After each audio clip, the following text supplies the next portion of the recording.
Shah news में आपका इस्तकबाल है। ताज़ा तरीन खबरों के लिए देखते रहिए शाह न्यूज।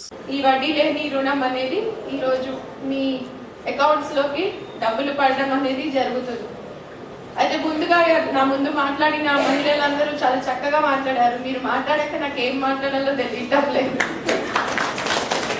మాకంటే మీరే చాలా చక్కగా మాట్లాడారు ఇప్పుడు మాట్లాడిన వాళ్ళందరూ. సో అది చాలా సంతోషంగా ఉంది. మీరు అంత చక్కగా ఇక్కడికి వచ్చి మీ సంఘాల ద్వారా మీరు చేసుకున్న పనులు, మీ అనుభవాలు అవన్నీ కూడా చాలా చక్కగా చెప్పారు. అయితే మీ అందరికీ తెలుసు, వాళ్ళందరూ కూడా చెప్పారు, మన ప్రభుత్వం మహిళల కోసం పని చేస్తున్నారు, మహిళలనే ముందు పెట్టి అన్ని కార్యక్రమాలు నడిపిస్తున్నారు. ఇది మీ అందరికీ కూడా తెలిసిందే.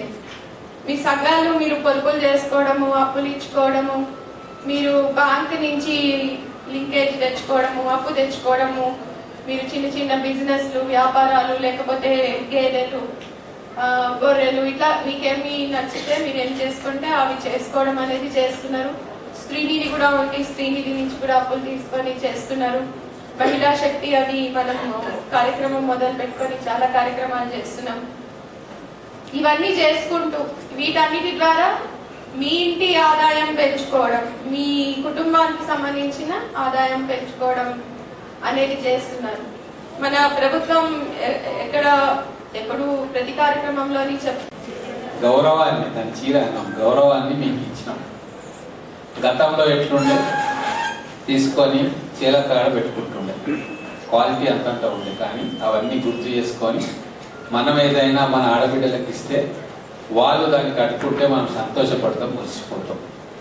ఎన్ని 1292 కోట్లు మన మహబూబ్ నగర్ జిల్లా అంటే తెలంగాణ వ్యాప్తంగా ఎన్ని వేల కోట్ల ఆడపిల్లలు దూరం చదువులు పంపడానికి భయపడే తల్లిదండ్రులు ఈరోజు ఆర్టీసీ బస్సులలో పిల్లలను హైదరాబాద్ లాంటి దూర ప్రాంతాల్లో కూడా చదువుల కోసం పంపిస్తున్నారు.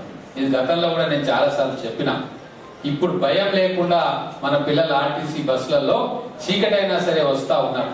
ఎందుకంటే బస్సులో 50-60% మంది మహిళలే ఉంటున్నారు. ఏ బస్సు చూసినా మీరు పోయి మీరు లెక్క పెట్టుకోండి. రోడ్డు మీద అన్వాడ దగ్గర, మహబూబ్ నగర్ వాళ్ళు, బొక్కలోనిపల్లి దగ్గర లెక్క పెట్టుకుంటే ప్రతి బస్సు 50-60-70% మహిళలు ఉంటారు. ఇంకా మహిళలకు భయం ఎక్కడిది?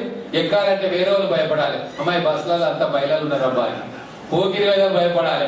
ఇప్పుడు ఎవరన్నా పోకిరి వేదాలు బస్సులలో ఎక్కుతున్నారా? ఎవరన్నా పోకిరి పని చేసి అందరు కలిసి జాడిస్తే మన వాడు బస్సు ఎక్కకుండా అవుతాడు. గంత ధైర్యాన్ని, ఆత్మస్థైర్యాన్ని, ఆత్మ గౌరవాన్ని మా ప్రభుత్వం, గౌరవ ముఖ్యమంత్రి రేవంత్ రెడ్డి గారు, మేము అందరం కలిసి మీకు ఇచ్చినాం.